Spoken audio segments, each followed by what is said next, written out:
इथल्या राजगुरूंच्या स्मारकाकरता दिलीप मोहिते जेवढे पैसे पाहिजे होते तेवढे पैसे दिलेले आहेत। इतकं चांगलं तिथं स्मारक करून दाखवतो की बाकीच्यांनाही वाटेल की एकदा का होईना आयुष्यामध्ये राजगुरूंचं स्मारक जाऊन बघावं।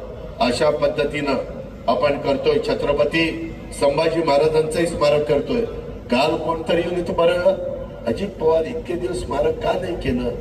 अरे तुला काय करायचं? मी केव्हा काय रे, तुझं काय जातंय?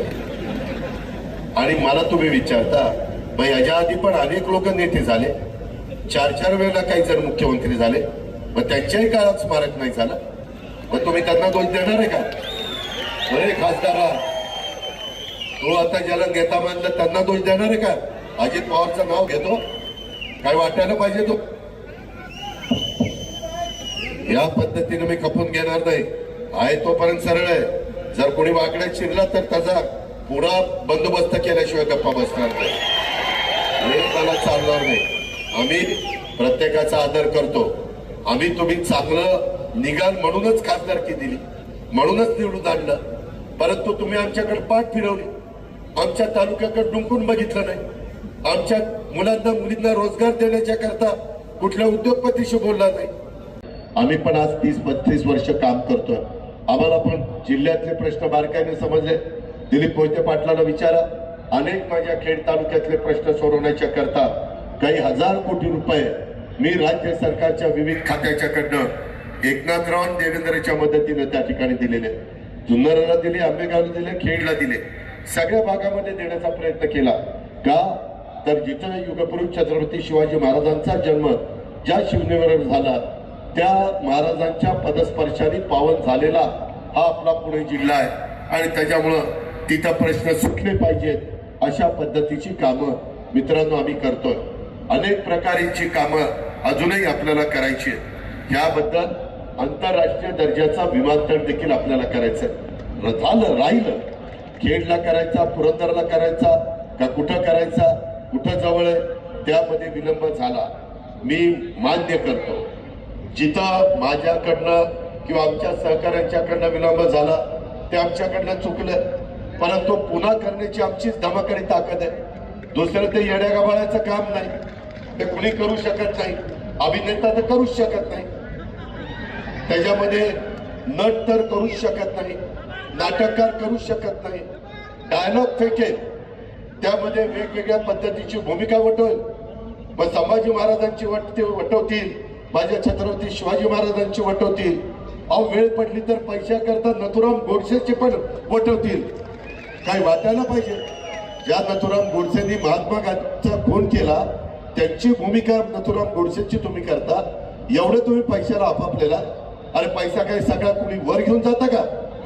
त्याच्यामध्ये काहीतरी त्याला माणुसकी पाहिजे की नाही, परंतु ते काही माणुसकी ठेवली नाही। आणि काल काहीतरी इथं म्हणाले, मीच त्यांना तिथं तिकीट दिलं, निवडून आणलं, खर्चही निवडणुकीचा नियमाप्रमाणे जो असतो तो निम्मा दिलीप वळसे पाटलांनी केला आणि निम्मा या अजित पवारने केला। 1 रुपया खर्च होऊन दिला नाही त्यांचा, पण ती माझी जबाबदारी होती, आम्ही केली। पण आपल्या आदिवासी भागात, माझ्या डोंगरी भागात, माझे जे काही महत्वाचे शेतीच्या पाण्याचे, पिण्याच्या पाण्याचे, लाईनिंगचे, माझ्या केटीवेल मध्ये काही दुरुस्ती करण्याचे, असे जे काही वेगवेगळे प्रश्न आहेत ते सोडवण्याच्या करता मात्र त्यांना वेळ मिळाला नाही। कारण मला मधून म्हणायचे, माझं मुंबईला शूटिंग चालू आहे, तिथं सेट लागलेला आहे, मग ते त्यांचं वाया जाईल, मग आमचा अडचण होईल। अशा पद्धतीची व्यक्ती मला आपल्याला लोकप्रतिनिधी म्हणून काही उपयोगाची नाही। भावनिक होऊ नका, जातीचा पातीचा नात्याचा गोत्याचा विचार करू नका। हा अजित पवार तुमच्या समोर बोलतोय, मी कधीही, काल माझा आणि राज ठाकरेंची भूमिका वेगळी, त्यांचा मनसे, माझा राष्ट्रवादी, त्यांचं इंजिन आहे, माझं घड्याळ, त्यांचा झेंडा वेगळा आहे, माझा झेंडा तिरंगा घड्याळाचा आहे। पण त्यांनी पण काल सांगितलं, मी अनेक राजकीय नेते बघितले, परंतु अजित पवार राजकारणात आल्यापासून त्यांनी कधीच जातीपातीचा विचार केला नाही, तशा पद्धतीचं राजकारण केलं नाही। कारण आपण सगळेजण त्या ठिकाणी युगपुरुष छत्रपती शिवाजी महाराजांच्या पठडीमध्ये तयार झालेलो आहे। त्यांच्या विचारांनी आपण पुढे चाललेलो आहे. महाराजांनी पण 18 पगड जाती 12 बलुतेदारांना एकत्र करून मावळ्यांना एकत्र करून हिंदवी स्वराज्याची स्थापना केली. हा इतिहास आहे आणि तोच इतिहास पुढे नेण्याचं काम छत्रपती संभाजीराजांनी केलं. त्याच्यात नंतरच्या काळामध्ये देशाला स्वातंत्र्य मिळाल्यानंतर तुमच्या माझ्या महाराष्ट्राची निर्मिती झाल्यानंतर तेच काम आपल्या स्वर्गीय यशवंतराव चव्हाण साहेबांनी केलं, वसंतदादांनी केलं, वसंतराव नाईकांनी केलं. हे आपल्याला विसरता येणार नाही. आणि म्हणून मित्रांनो, आम्हालाही पुढं अनेक महत्वाचे प्रश्न सोडवायचे. 80 कोटी लोकांना मोफत अन्नधान्य द्यायचं. जो माझ्या भारतामधला गरीब माणूस आहे तो उपाशी पोटी झोपता कामा नये. आणि म्हणून त्यांच्या करता 5 वर्षाच्या करता तो कार्यक्रम आपण हातामध्ये घेतलाय. आणि म्हणून मित्रांनो, तुमच्या आमच्या पुढच्या प्रपंचाच्या दृष्टीनं आपल्या खेडमध्ये कदाचित मागच्या काळात भाजप राष्ट्रवादी एकमेकाच्या ग्रामपंचायतीला लढली असेल, शिवसेना राष्ट्रवादी लढली असेल, शिवसेना भाजप लढली असेल. ते गावचे राजकारण होतं. बाबांनो, माझे हात जोडून आया बहिणींनो तुम्हालाही विनंती आहे, पुरुष मंडळींनो तुम्हालाही विनंती आहे, ते राजकारण इथं आणू नका. ते झालं गेलं, गंगेला मिळालं. ते गावचं राजकारण होतं. तालुक्यामध्ये देखील मार्केट कमिटी आपण एकमेकांच्या विरोधात लढलो, दूध संघ लढलो, बँक लढलो, झालं. परंतु आता देशाचं भवितव्य ठरवणारी निवडणूक आहे. आम्हाला पण सुरुवातीला मोदी साहेबांचे विचार ते कसे काम करतात माहिती नव्हतं. मी विरोध केला होता, मी भाषणं त्यांच्या विरोधात केली. परंतु ज्यावेळेस त्यांचं काम बघितलं त्यावेळेस आज तुमच्या माझ्या देशाला जगामध्ये एक वरच्या क्रमांकावर नेण्याचं काम, जगामध्ये तुमच्या माझ्या भारताची शान आणि मान वाढवण्याचं काम, आज भारताकडे बघण्याचा दृष्टिकोन जगाचा बदललेला आहे. आज तुमच्या माझ्या भारताला जगात 5व्या क्रमांकावर आपली अर्थव्यवस्था पोहोचलेली आहे. ती आता 3ऱ्या क्रमांकावर पोहोचवायची. त्याकरता तुमच्या पवित्र मताची गरज आम्हाला आहे. त्याकरता तुमच्या आशीर्वादाची गरज आम्हाला आहे. त्याकरता तुमच्या पाठिंब्याची गरज आम्हाला आहे. म्हणून शिवाजीराव आढळराव पाटील जे 3दा निवडून आलेले होते, आता 4थ्यांदा चौकार मारायला निघालेले. आणि तशा पद्धतीनं चौकार मारण्याचं काम आपल्या सगळ्यांच्या मदतीनं करायचंय. दादा, पावसात सभा घेतलेली आहे. गेली अर्धा 1 तास पाऊस सुरू होता.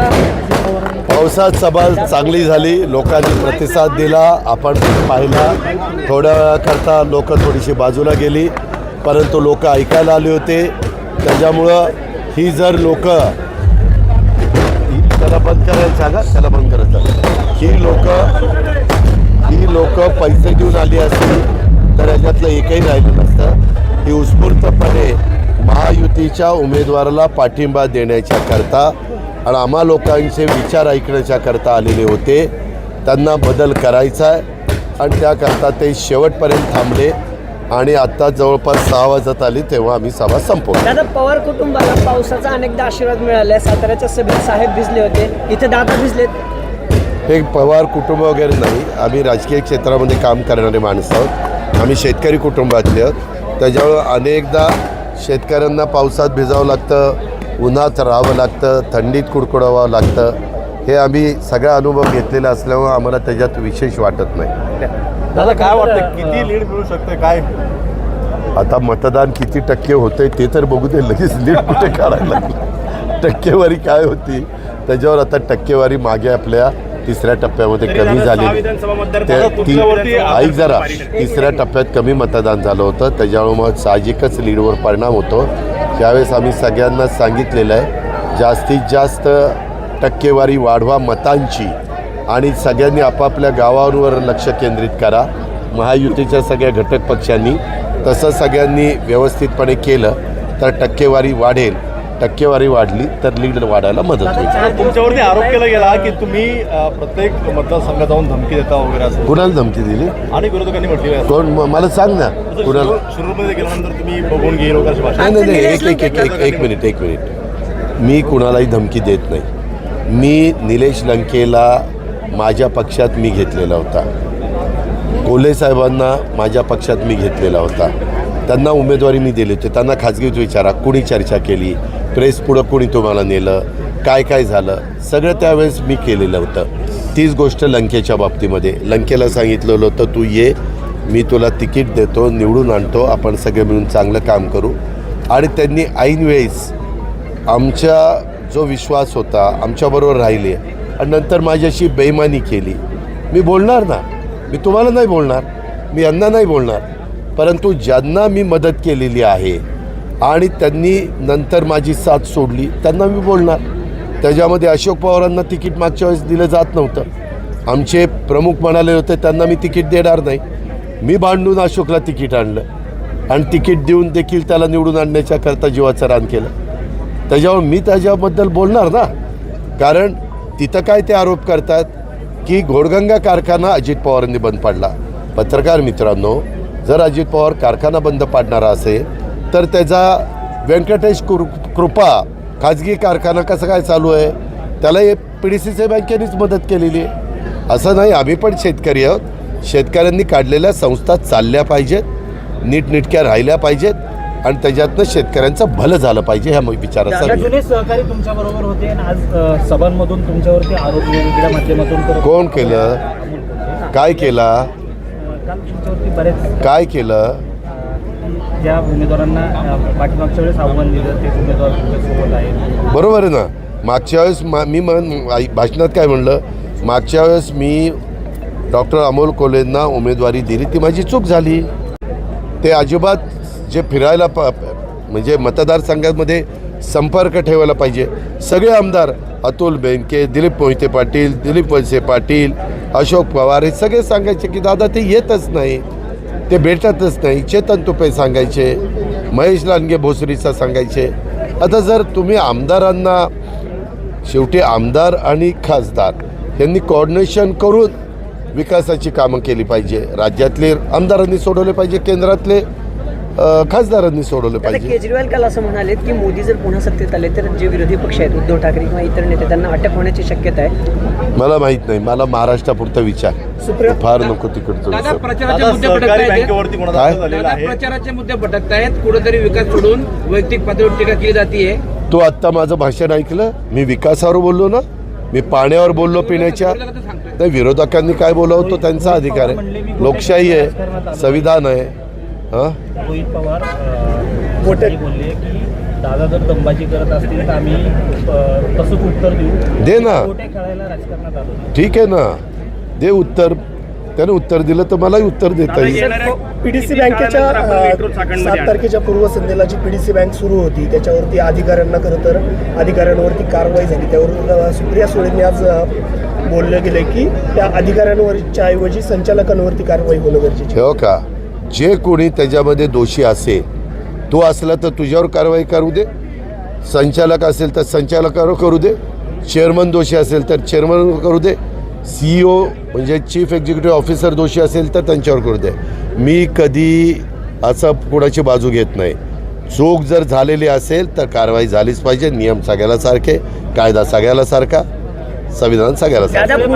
दादा पुण्याच्या सभेत राज ठाकरेंनी तोंड भरून काल कौतुक त्यांना मी सोडवणार. काय सो मॅनेजरला कारवाई केलेली आहे, त्याला मी सोडवणार, माझा भाऊ आहे, मी त्या गरीब ठीक आहे रे. कोण कोण काय काय सोडवते 15 वर्ष मी बघितले. ते बोलायचीच कडीन बोलायचाच बात असतो. आता खूप जण वेगवेगळ्या आव आणायला लागलेले, त्यांना लखलाप. कालच्या सभेत ना राज ठाकरेंनी, आम्ही त्या सभेला होतो, तोंड भरून त्याबद्दल दादांचं कौतुक राज केलेलं ठाकरे आहे. साहेबांचं मनापासून धन्यवाद, मनापासून आभार. बरं, पवार साहेब असं म्हणाले की इंग्रजांना घालवलं आम्ही भारतीयांनी, मोदी काय चीज आहे. ठीक आहे ना, त्याच्यामध्ये लोकशाहीमध्ये कुणी कुणालाही घालू शकतं, ह्याच्यात इंग्रजाचा संबंधच नाही. इंग्रज परदेशातनं आलेले होते. आता त्यांनी सांगितलं इंग्रजांना घालवलं, हे काय चीज आहे. मग ते तर परदेशी महिलेला घालवायला निघालेले होते आणि पुन्हा आता मांडीला मांडी लावून बसले. त्याला काय करायचं आता आपण? त्यांनी काय मुद्दा काढला होता पक्ष स्थापन करताना की परदेशी व्यक्ती आम्हाला ह्या देशामध्ये चालत नाही महत्त्वाच्या पदावर. आणि UPAचा चेअरपर्सन म्हणून त्याच मीटिंग कंडक्ट करत होत्या सोनिया गांधी. आणि त्यावेळेस ज्यांनी मुद्दा आता ह्याचा काढला आहे मोदी साहेबांच्याबद्दल, ते तर आता मांडीला मांडी लावून बसायचे.